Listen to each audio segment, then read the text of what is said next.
Ok. On va prendre dans les livres des rois. Le premier livre. 1 roi, chapitre 10, versets 1 à 8.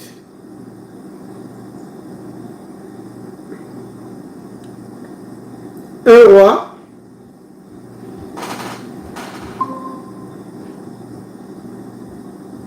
chapitre 10, verset 1 à 8.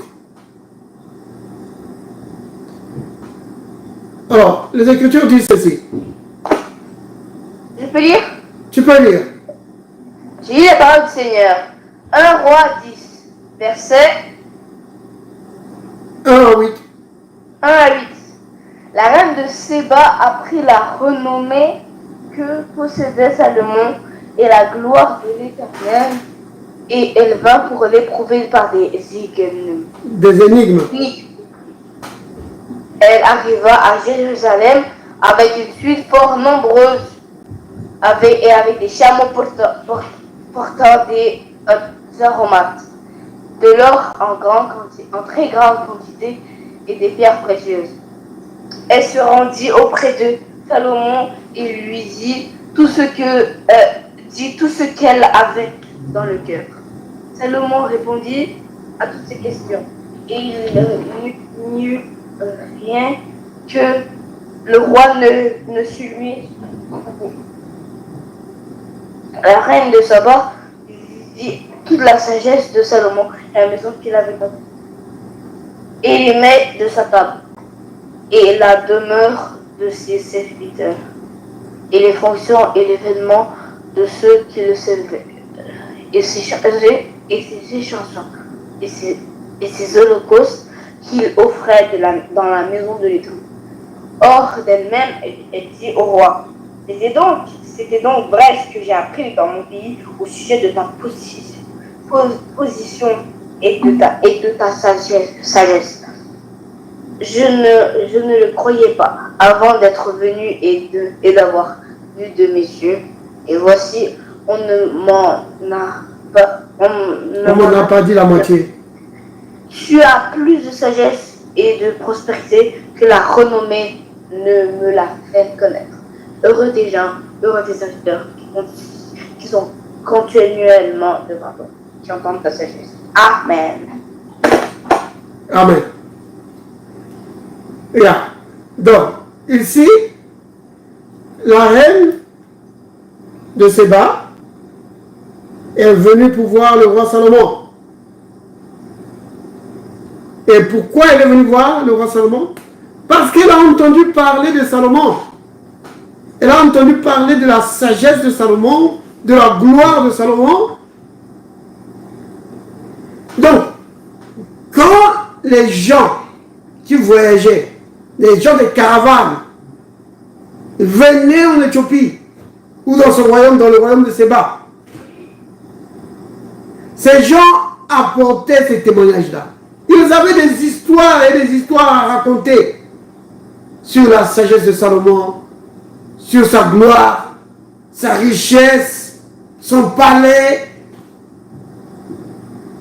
Alors, ces nouvelles sont arrivées jusqu'au palais de la reine. Et ça a créé une soif en elle. Et ça, la soif ne faisait que grandir au fur et à mesure que les gens venaient avec de nouvelles histoires. Et elle a entendu beaucoup d'histoires sur Salomon. Par exemple, si vous prenez dans Matthieu, dans le livre de Matthieu, au chapitre 12, le Christ parle de cela, de l'histoire de Salomon. Dans Matthieu 12, au verset 42, le Christ parle du fait que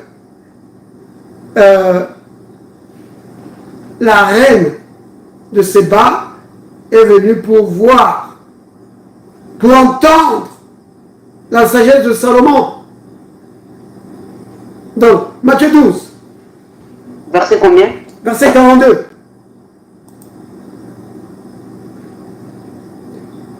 Alors, le Christ dit ceci. au verset 42. Si Amos, il a le passage. Alors, il a dit ceci. Au jour du jugement, la reine du Sud s'élèvera en face des gens d'aujourd'hui et les accusera, car elle est venue des régions les plus lointaines de la terre. Donc, vous vous rendez compte? Elle a fait une grande distance. Et ce n'était pas en avion. À l'époque, c'était sur les dos des chameaux. Elle est venue d'une région les plus lointaines de la terre pour écouter les paroles pleines de sagesse de Salomon. Et il y a ici plus que Salomon. Donc, je voulais attirer notre attention sur quelque chose de très important ici. La reine de Séba, elle a fait le voyage jusqu'à Jérusalem pour entendre la sagesse de Salomon, pour voir la gloire de Salomon, parce qu'en elle, il y avait une grande soif. Et cette soif-là a été suscitée, a été provoquée par les témoignages qu'elle a entendus. Les gens ont vu la gloire de Salomon. Ils ont entendu cette sagesse que Salomon avait, que Dieu lui avait donnée. Alors quand ils quittaient Jérusalem, ils partaient, comment dire, la tête ou les cœurs remplis d'histoires à raconter. Et la reine, elle ne pouvait plus supporter ça. Elle a dit, il faut que j'y aille de moi-même. Je dois y aller. Vous voyez? Donc, le témoignage a suscité la soif et la foi pour la pousser à bouger, pour qu'elle aille elle-même voir de ses propres yeux et entendre de ses propres oreilles. De quoi est-ce que je veux parler? Je veux parler du témoignage. Le témoignage crée la foi. Le témoignage crée la foi. Le témoignage crée l'espérance. Le témoignage crée la soif. Vous voyez? La soif de quoi? La soif du Dieu vivant. Oui. Vous comprenez? Si tu veux, comment dire, progresser dans le surnaturel, si tu veux voir la puissance de Dieu se manifester dans ta vie, il faut que tu aies soif de ces choses. Il n'y a pas longtemps, j'ai prêché sur le fleuve qui jaillit, ou la source d'eau qui jaillit. Donc, ça c'est Jean 7, verset 37. Si on peut prendre ce passage. Jean 7, verset 37.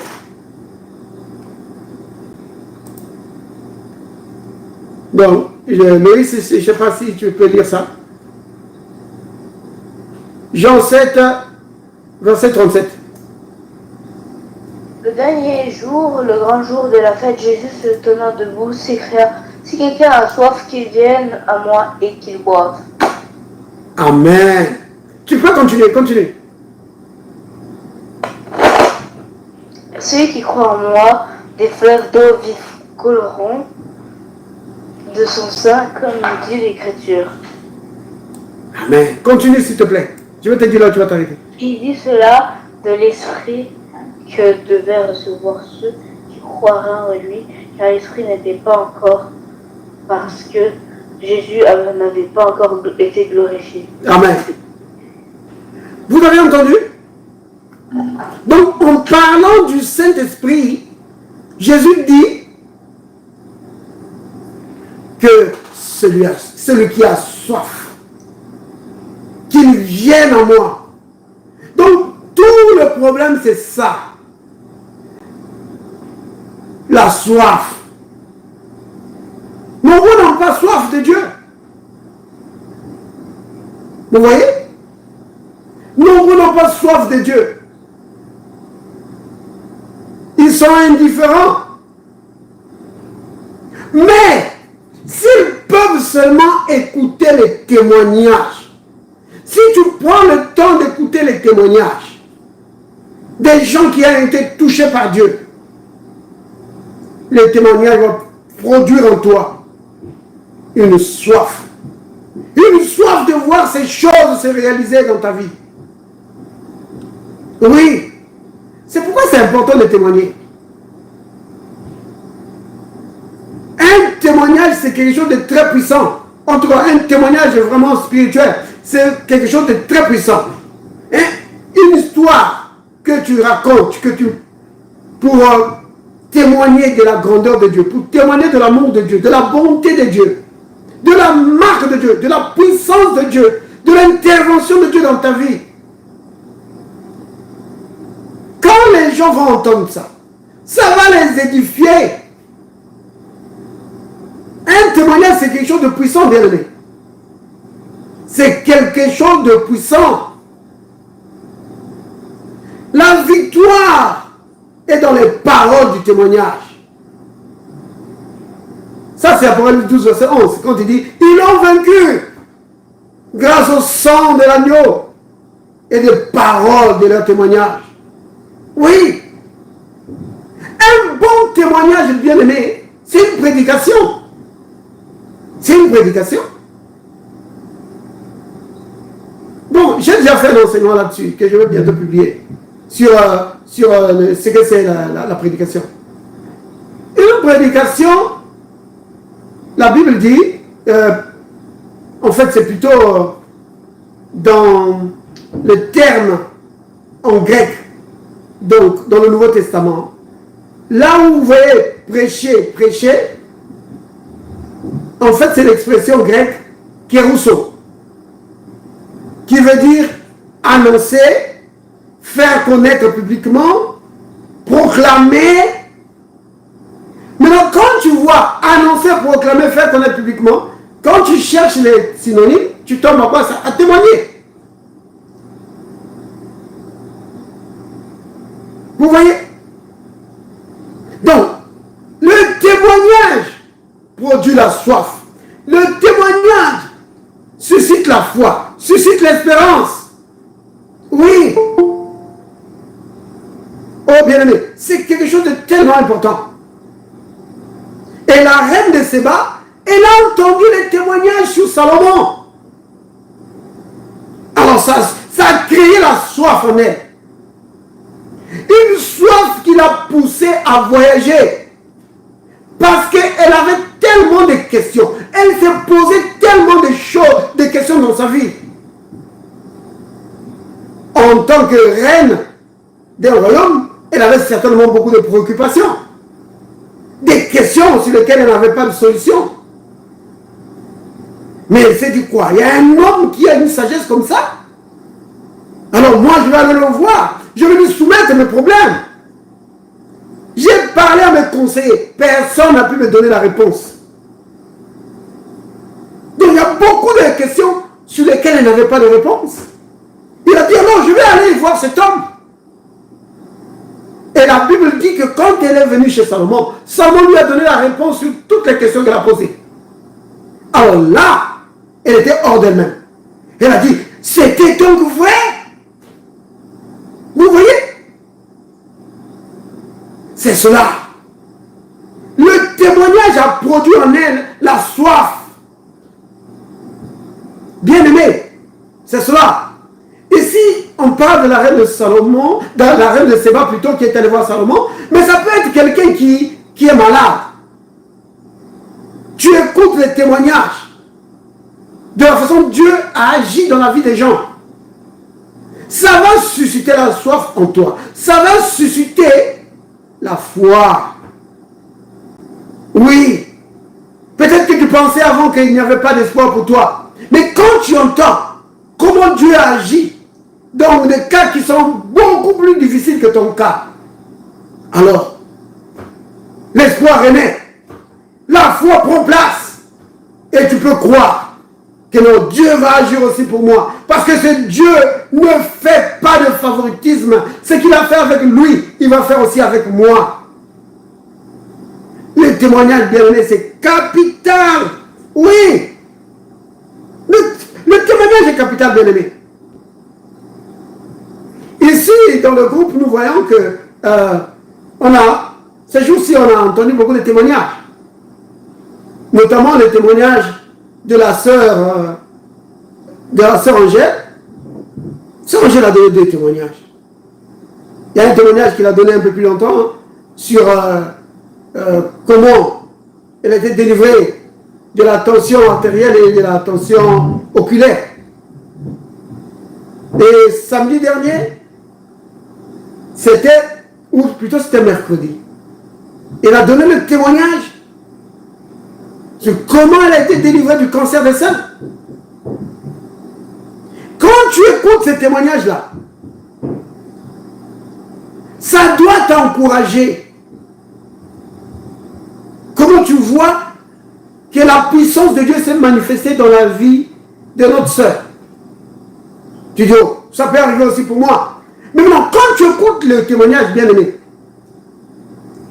ne jamais manquer de prendre note sur les principes. Parce que si tu rates les principes, alors ça sera difficile pour toi d'arriver au même résultat.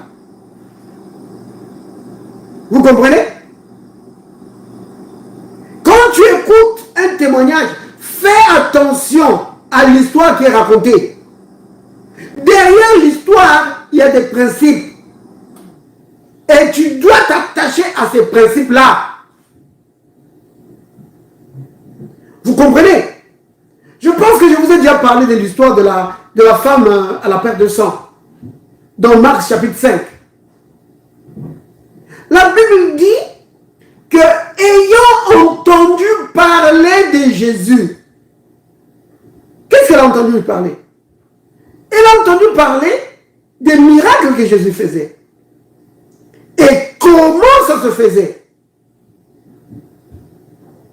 Quand Jésus allait dans des localités, la Bible dit que les gens venaient et venaient toucher ses habits.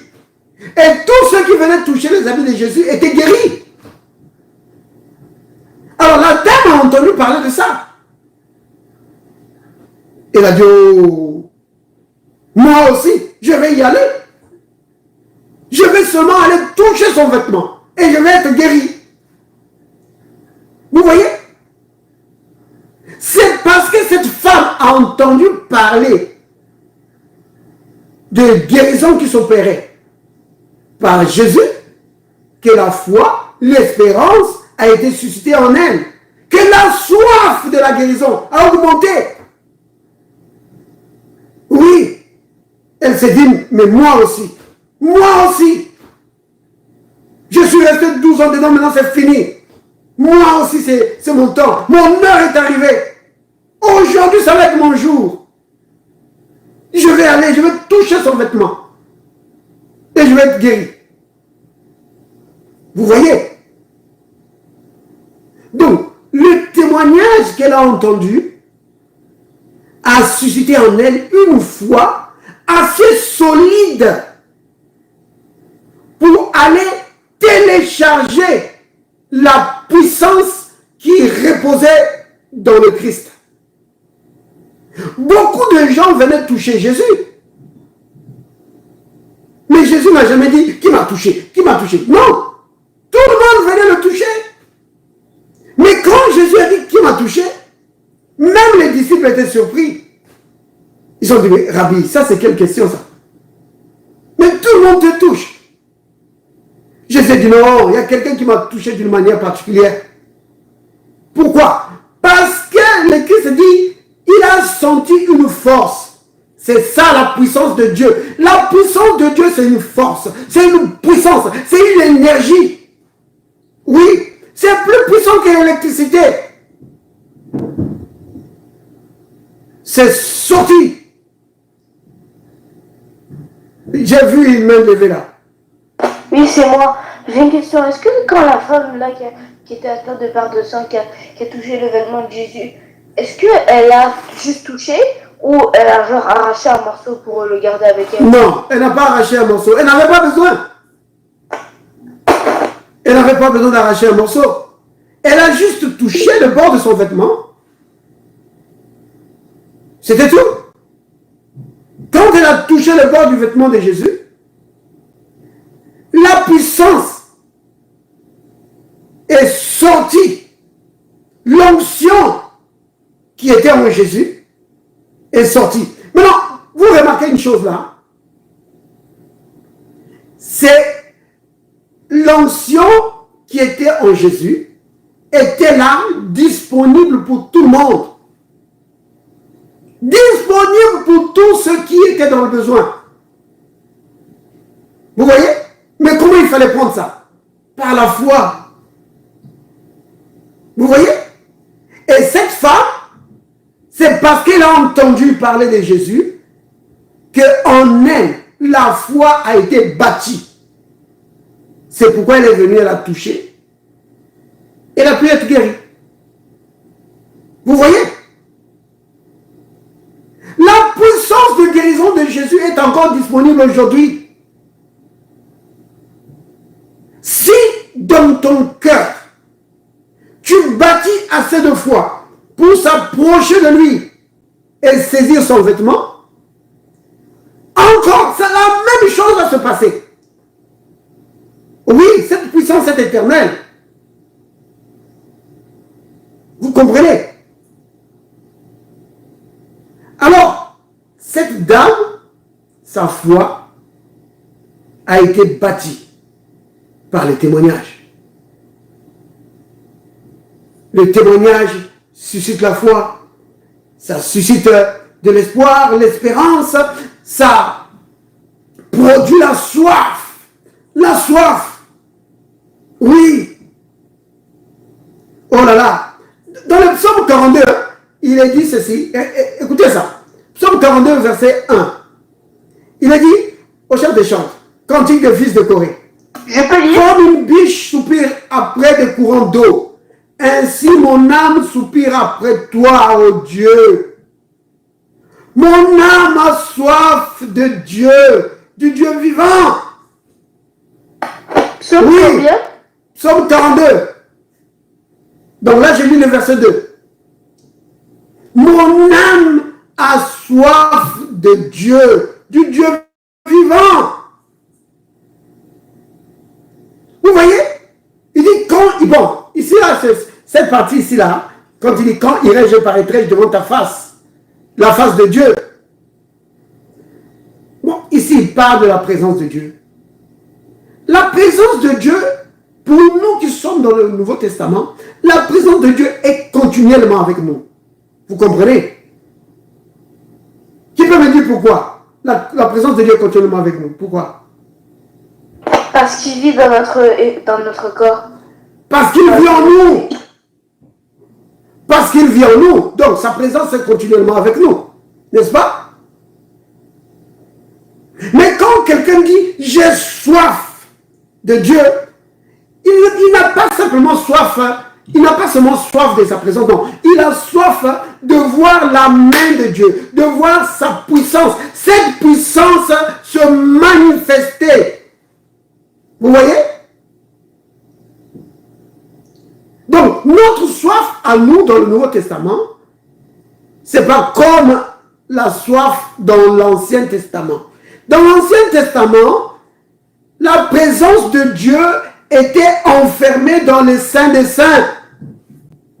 Si quelqu'un voulait s'approcher un peu, pas beaucoup, parce que sinon c'était la mort. Si quelqu'un voulait s'approcher un peu de la présence de Dieu, il devait aller à Jérusalem. Oui. Si la personne personne était à Bethléem, oh, c'est trop loin. Si c'était à Jéricho, oh, c'est trop loin. Tu devais venir à Jérusalem parce que c'est là que se trouvait le temple. Et la présence de Dieu était là-bas, dans le Saint des Saints. Alors on peut comprendre ici pourquoi David, donc ici là c'est le fils de Corée qui a écrit ça.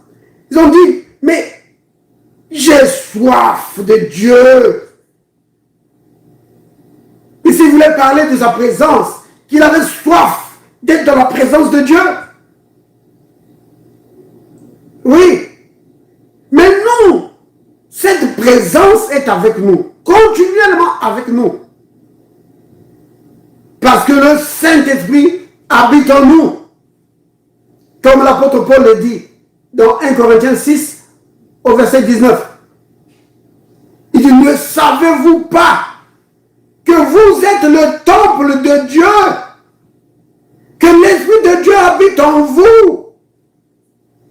Donc il le dit au chapitre 6 et au chapitre 3 aussi, il le dit. Oui, que nous sommes le temple de Dieu. Que l'Esprit de Dieu habite en nous. Donc, vous voyez? Donc, puisque l'Esprit de Dieu habite en nous, donc sa présence est en nous.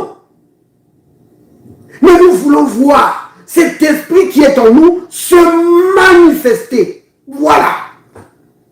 Quand il se manifeste, alors les guérisons, on voit des guérisons. Quand il se manifeste, là, les dons surnaturels se mettent en œuvre. Parce que la Bible dit, en parlant de dons surnaturels, la Bible appelle les dons de l'Esprit la manifestation de l'Esprit de Dieu. Vous voyez?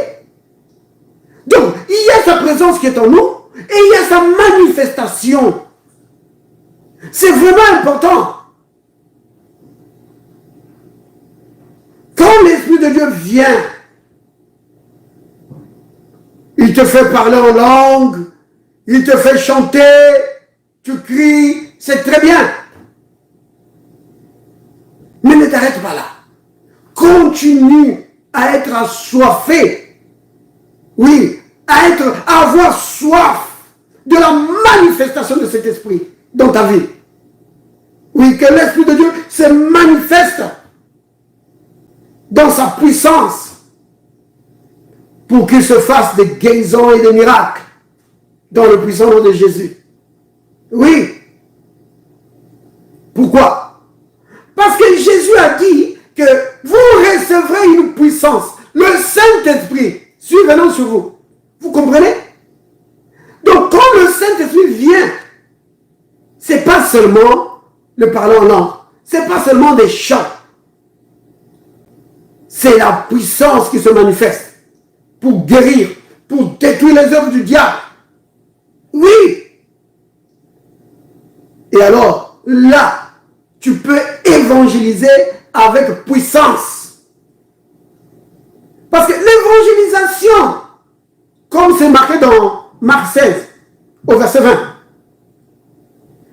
l'évangélisation, c'est avec puissance. Oui, c'est important. L'évangélisation avec puissance. Mais ces choses-là, pour que ça se manifeste, tu dois désirer cela. Ça, c'est le mot que l'apôtre Paul utilise. Il dit, aspirer au don spirituel. Tu dois aspirer, tu dois désirer cela. Tu dois avoir soif de cela. Oui, tu dois avoir soif de cela. Et comment tu vas avoir soif de ces choses? Mais sans écoutant les témoignages, aujourd'hui nous sommes vraiment bénis dans cette génération. Nous avons plein de moyens, comme YouTube, comme TikTok. Tu peux voir des témoignages, tu peux voir des ministères puissants. Quand tu vois ces ministères puissants, que Dieu utilise dans la prophétie, que Dieu utilise dans la guérison, ça doit susciter en toi la foi, la soif et la foi pour voir ces choses se manifester dans ta vie. Oui, bien-aimé. se manifeste avec puissance, hein, il se passe quelque chose de très important, bien aimé. Il y a... parce que le Saint-Esprit va toujours t'amener vers la parole. Hein, vers la parole, toujours, parce qu'il est l'auteur de la parole. Alors, quand tu lis la parole, oh là là, tu ne peux pas t'empêcher d'être émerveillé par la parole de Dieu. Tu ne peux pas t'empêcher quand tu lis la parole de Dieu. Amen, alléluia, amen, alléluia. Oui. Il te vivifie et il vivifie la parole. Oui, la parole de Dieu, ça devient en 3D. Oh, plus que même 6D. Ça prend plusieurs dimensions, la parole de Dieu, dans ta vie. Parce que le Saint-Esprit rend cela vivant. C'est pourquoi le Christ appelle le Saint-Esprit l'Esprit de vérité. C'est-à-dire l'Esprit de réalité. Oui. Il rend la parole de Dieu réelle. Il rend la puissance de Dieu réelle. Tu peux parler de la puissance de Dieu. Que Dieu guérit, que Dieu délivre. C'est très bien. Mais pour que cela se manifeste, il faut que le Saint-Esprit entre en scène. Vous voyez? Si tu es assoiffé de voir ces choses, tu vas les voir. Pourquoi? Parce que le Christ dit, bienheureux celui qui a faim et soif de faire la volonté de Dieu. Celui qui a faim et soif de la justice de Dieu. Pourquoi? Parce qu'il va être rassasié. Ça c'est Matthieu 5, verset 6. Vous comprenez, bien aimé? Le témoignage, c'est important.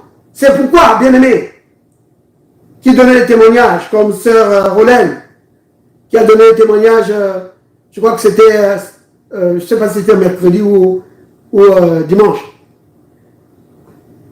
Le témoignage, bien aimé, quand tu écoutes le témoignage, ne dis pas, vraiment, Dieu m'a oublié. Non! Quand tu écoutes un témoignage, dis, oh Seigneur, merci pour ce que tu as fait avec mon frère. Merci pour ce que tu as fait avec ma soeur. Maintenant, je sais que tu vas faire aussi la même chose pour moi. Parce que tu es le Dieu qui ne fait point de favoritisme. Vous voyez? Quand tu écoutes un témoignage, ça ne doit pas te démotiver. Un bon témoignage, là, bien aimé, comme je l'ai dit tout à l'heure, c'est une prédication. Oui. Un bon témoignage, c'est une prédication. Parce que si un témoignage, bien aimé, ne te prêche pas, alors ça sert à quoi? Oh, le frère, fais attention, les sœurs ne doivent pas prêcher. S'il vous plaît. Il y a aussi, comme je l'ai dit tout à l'heure, il y a une vidéo que je vais mettre en ligne, bientôt, sur ce que c'est le sens du mot prêcher. C'est quoi prêcher? Prêcher, c'est parler annoncer la parole de Dieu partout où tu vas pour que les personnes donnent leur vie au Seigneur. Oui, c'est annoncer, c'est prêcher, c'est témoigner. Prêcher, c'est annoncer publiquement. Vous voyez, bien aimé? C'est cela. Donc, le mot en grec, c'est kérousso. Donc, il suffit d'aller avec Google. Hein. Tapez ce mot Google, kérousso. Donc, K-E-R-U-S-S-O, je crois. Kérousso. Vous allez voir, c'est quoi? C'est ça le mot. Mais kérousso là, ça veut dire prêcher, ça veut dire annoncer, ça veut dire crier. Vous comprenez? C'est cela. Donc, par exemple, si nous prenons l'histoire de la dame ici, la Samaritaine, dans Jean chapitre 4. Si nous prenons dans Jean chapitre 4, vous allez voir quelque chose ici. Prenons à partir du verset 25. Chapitre 4. Jean 4 à partir du verset 25. Je peux lire? Oui, tu peux lire. Jésus la parole du Seigneur. Jean 4, verset 25. La femme lui dit, je sais que le Messie doit venir, celui qu'on appelle Christ. Quand il sera venu, il nous annoncera toutes choses. Jésus lui dit, je le suis, moi qui te parle.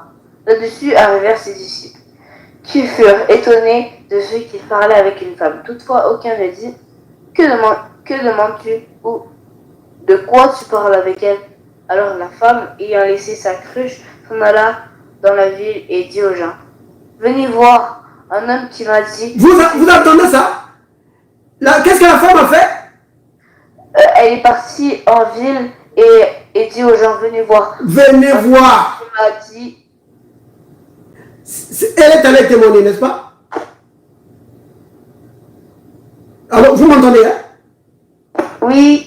La femme est allée témoigner, elle a dit, venez voir un homme qui m'a dit tout ce que je fais. Vous voyez? Ne serait-ce pas le Messie? Tu peux continuer l'histoire. Vas-y, continue de lire.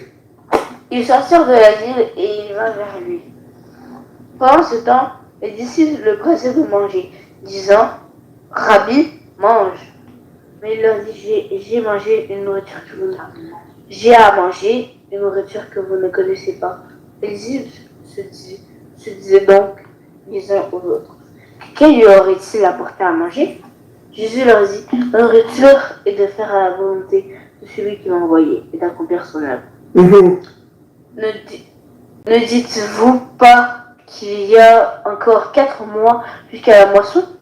Voici, je vous le dis, levez les yeux et regardez les champs qui déjà blanchissent pour la moisson. Celui qui moissonne reçoit un salaire et amasse des fruits pour la vie éternelle, afin que celui qui sème et celui qui moissonne se réjouissent ensemble. Car en ceci, ce qu'on dit est vrai. L'un sème et l'autre moissonne. Je vous ai envoyé moissonner où vous n'avez pas travaillé. D'autres ont travaillé et vous êtes entrés dans leur travail. Plusieurs Samaritains de cette ville crurent en Jésus à cause de cette déclaration formelle de la femme. Vous entendez? Plusieurs Samaritains crurent en Jésus à cause de cette déclaration formelle de cette femme. Mais maintenant, cette femme est allée parler à plusieurs personnes, n'est-ce pas? Elle est allée parler de Jésus. Et alors, quand ces gens ont entendu, ils ont cru. Donc, dans le cas ici, encore une fois, c'est le témoignage de cette dame qui a suscité cette foi. Vous voyez? La dame a dit aux gens, regardez, cet homme m'a dit tout ce que j'ai fait. Ils ont dit quoi? Et à cause de ce témoignage, ils ont cru. Et ces gens, qu'est-ce qu'ils vont faire? Ils vont aller eux-mêmes. Maintenant, ils vont aller eux-mêmes vers Jésus. Je peux continuer? C'est à cause du temps, hein? Parce qu'il nous reste plus beaucoup de temps. Donc j'essaie d'aller plus vite. Parce que j'ai encore d'autres choses à dire. Donc, c'est qui s'occupe de mettre les Écritures? Donc, vous voyez que la femme a témoigné, les gens ont entendu et ils sont allés vers Jésus. C'est ça le but du témoignage. Et c'est ça le but de la prédication également. Nous sommes tous, qui que tu sois, nous sommes tous des prédicateurs. Tu n'as pas besoin d'être pasteur, d'être quelque part là pour prêcher. Non, ta vie doit prêcher. Quand tu témoignes, ton témoignage c'est une prédication. Non mon frère, moi je ne prêche pas, je ne fais que témoigner. Oh. Quand tu témoignes, tu prêches. Quand tu chantes, tu prêches aussi. Vous savez ça, n'est-ce pas? Que les chants sont des prédications. Oh non frère, moi je ne prêche pas, je ne fais que chanter. Non. Quand tu chantes, si ton chant c'est biblique, si ton chant a un message à transmettre, Mais tu es en train de prêcher. Tu es en train de prêcher. Vous comprenez? Le chant est une prédication. Vous comprenez? Les livres des psaumes, vous savez ce que c'est le psaume, hein?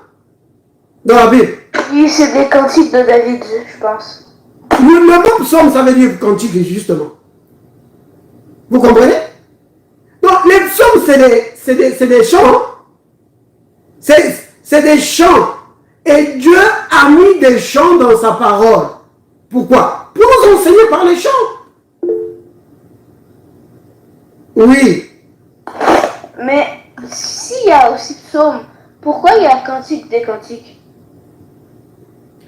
Cantique des cantiques et psaume, c'est classé comme des... Comment ils appellent ça? Les livres... les livres poétiques, ou je ne sais pas comment on appelle ça. C'est le même genre. Donc, le psaume, c'est pas seulement David qui a écrit le psaume. Hein. Le psaume, c'est un recueil de plusieurs personnes. Il y en a David qui a écrit, il y a le fils de Corée, mais il y a aussi Moïse. Par exemple, le psaume 90, je crois que c'est le psaume de Moïse. Vous voyez? Donc, le psaume, c'est un recueil de chants. Quand tu vois le livre de psaume, c'est un recueil de chants. Si vous allez en hébreu, le psaume s'appelle Télim. Et Télim, c'est chant. Maintenant, chaque ligne ou chaque verset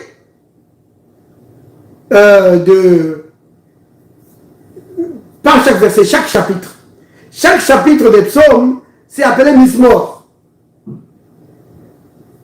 Donc, mais je ne vais pas rentrer dedans parce que ce n'était pas le but. Donc, je ferme cette parenthèse-là. Sinon, je vais commencer à parler du psaume. Et je vais laisser de côté ce que je suis en train de dire. Donc, Loïs, pour ta question, retiens simplement que c'est le même genre de livre. Donc, Dieu veut nous enseigner par les chants, il veut nous enseigner par les prédications, parce que même à l'école, vous le savez, même à l'école, quand, je ne sais pas aujourd'hui, peut-être que ça a changé, mais je crois qu'aujourd'hui encore, on enseigne les enfants par les chants. Moi, je me souviens à notre époque, pour nous faire retenir certaines règles grammaticales, on nous faisait chanter un chant sur l'accord du participe passé. Il y a un chant que j'ai retenu jusqu'à aujourd'hui. Et quand tu chantes ce chant, ben, tu es en train de chanter la leçon sur les règles de l'accord du participe passé. Vous voyez?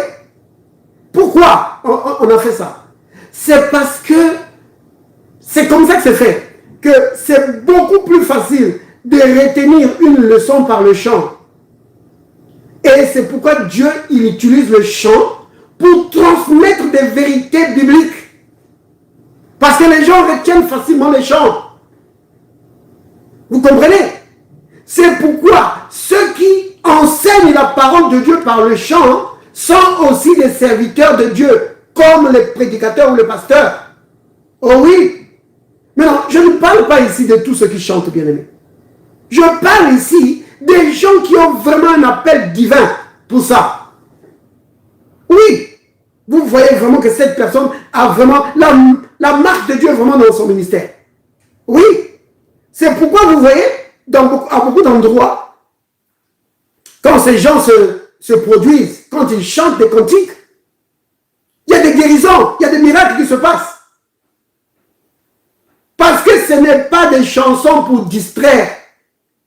Ce n'est pas des chansons juste pour faire chanter. Non. C'est vraiment pour amener le peuple dans l'adoration. Pour amener le peuple vraiment dans la communion. Vous comprenez? Donc, il y a vraiment une onction sur ça. Beaucoup des psaumes, si vous prenez, vous allez voir que c'est notamment les psaumes de David. C'est des psaumes messianiques. Donc c'est des prophéties. David, la Bible dit dans le livre des Actes que David était un prophète. Mais comment David prophétisait-il? Par le chant. Les chants de David, c'était des prophéties. Vous voyez bien? Donc Dieu prêche par le chant, il prophétise par les chants. Vous voyez? C'est vraiment important ça. Oh là là, ça c'est la prédication qui m'a fait entrer dans tout ça. Donc, maintenant, à partir de maintenant, quand tu écoutes quelqu'un donner un témoignage, sache que c'est vraiment, c'est un enseignement ou une prédication, fais attention, retiens les principes, ça va t'aider dans ta foi. Le témoignage qui est donné par le bien-aimé ou par la bien-aimée, c'est une prédication que Dieu te donne. Dieu est en train de t'enseigner les principes. Et la femme, par exemple, à la perte de sang, elle a retenu le principe qu'il fallait toucher les vêtements. Elle était guérie. Maintenant, je vais prendre un dernier cas. Bien aimé, je vois que notre temps est passé là, mais je vais juste donner un autre. Donc, je vais parler du fou de Gadara. Le fou de Gadara, si vous prenez, donc, dans Marc chapitre 5, hein, mais sur le fou de Gadara, il y a beaucoup à dire. Hein. Marc 5, verset. C'est long, c'est vraiment long. Non, moi c'est verset 1 à 20, mais on ne va pas lire tout ça parce que c'est trop long. Non, s'il te plaît. On va voir où on peut prendre, hein, et puis laisser d'autres choses. Donc, c'est Marc chapitre 5. Donc, c'est le même chapitre que la femme à la perte de sang. Mais on va prendre quelques passages et on va aller tout droit au but. Hein. Comme ça, je ne prends pas trop de temps. Donc, c'est pour aller vraiment droit au but. Et arrêter tout. Si on prend à partir du verset, je vais prendre le verset, attendez. Je vais prendre à partir du verset 19 jusqu'au verset 20. Donc, Marc 5, verset 19 à 20. Alors, les Écritures disent ceci. Je peux lire? Vas-y, lis vite, hein, s'il te plaît. J'ai la parole du Seigneur. Marc 5, verset 19 à 20. Jésus ne lui permit pas, mais il lui dit, va dans ta maison, vers les tiens, et raconte-leur tout ce que le Seigneur t'a fait, et comment il a eu pitié de toi. Il s'en alla et se mit à publier dans la Décapole tout ce que Jésus avait fait pour lui. Les autres furent dans l'étonnement. Amen. Vous avez vu, bien aimé? Cet homme voulait se joindre à Jésus. Mais Jésus ne le lui permit pas. C'est curieux, n'est-ce pas? Parce que si vous lisez dans la Bible, vous allez voir que chaque fois que Jésus guérissait quelqu'un, la personne suivait Jésus. Et même Jésus disait à certaines personnes que toi, viens et suis-moi. Viens et suis-moi. Mais quand il arrive chez ce monsieur, au verset 18, vous allez voir qu'il est dit, comme il montait dans la barque, celui qui avait été démoniaque lui demanda la permission de rester avec lui. Mais Jésus refuse. Et qu'est-ce que Jésus lui dit? Va dans ta maison vers les tiens et raconte-leur tout ce que le Seigneur t'a fait. Raconte-leur. Vous avez vu ça? C'est quoi ça? C'est témoigner. C'est quoi ça? C'est kérousso. C'est prêcher. Il dit raconte-leur. Témoigne. Annonce. Et maintenant, la Bible dit ici, verset 20, il s'en alla et se mit à publier. Si vous regardez hein, le verset 20 ici, si vous regardez dans la Bible en grec, hein, le mot publier ici, c'est kérousso. C'est ça, kérousso. Et kérousso, ça veut dire publier, ça veut dire prêcher. Donc cet homme était devenu prédicateur. Vous voyez? Mais pourtant, quand tu lis là, on ne dit pas qu'il était prédicateur. Mais il était en train de prêcher. Il s'en alla et s'est mis à publier. Quand tu te mets à publier la grandeur de Dieu, la bonté de Dieu, par exemple, tu vas là au milieu de tes amis, tu commences à témoigner de l'amour de Dieu, de la bonté de Dieu. Tu es en train de prêcher, bien-aimé. Oh, je ne vais plus le faire. Je ne vais pas le faire parce que je ne vais pas prêcher. Mais non.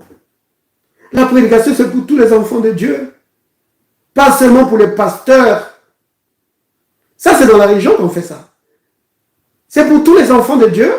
Tu dois témoigner de la bonté de Dieu. Et les gens, quand ils vont entendre ça, ils vont donner leur cœur à Christ, comme la femme samaritaine a fait. Elle est allée l'annoncer. Elle a dit, venez voir. Et heureusement qu'il n'y a pas quelqu'un qui était là qui dit, hé femme, tu ne dois pas parler de la parole de Dieu.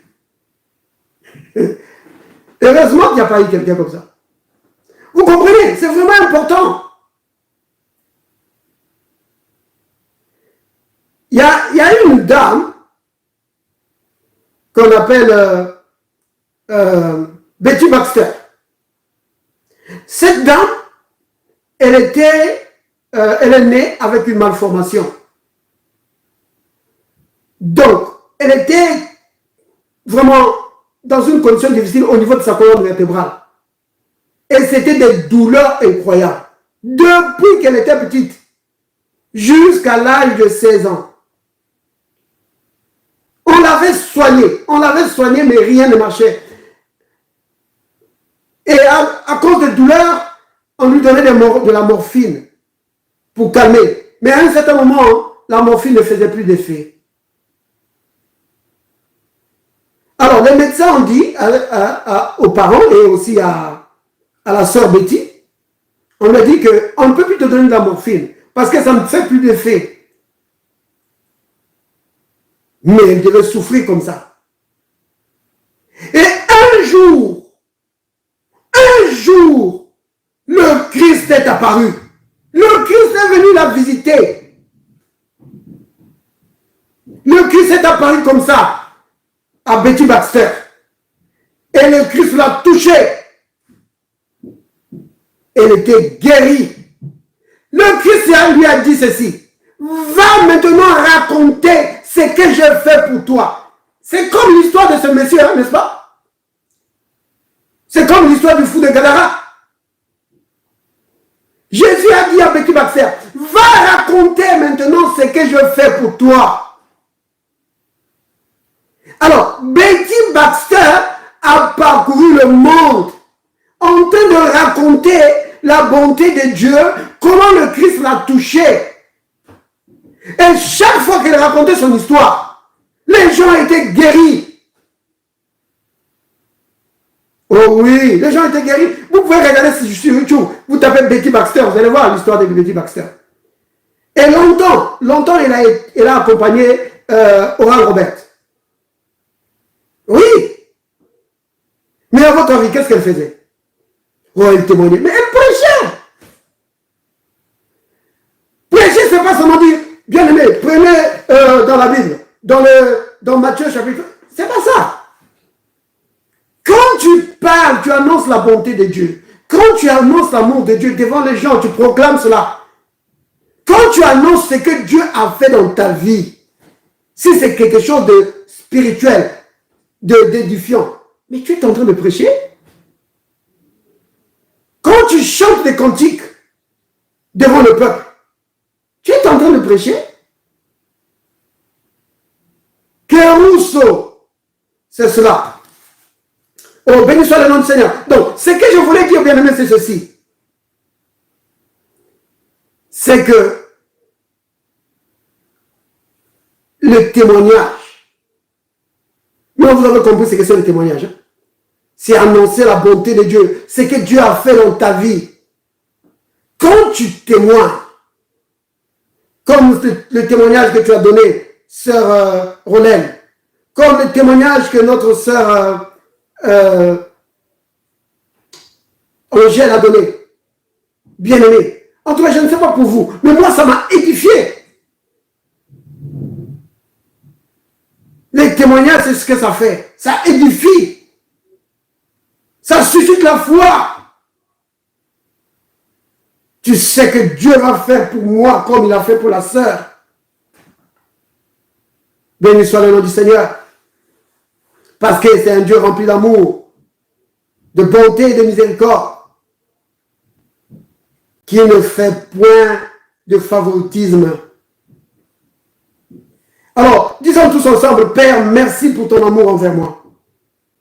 Père, merci pour ton amour envers moi. Merci pour ta bonté et ta miséricorde qui durera toujours. Merci pour ta bonté et ta miséricorde qui durera toujours. Merci pour ta présence dans ma vie. Merci pour ta présence dans ma vie. Je marche dans la victoire. Je marche dans la victoire. Par la puissance du Saint-Esprit qui agit dans ma vie.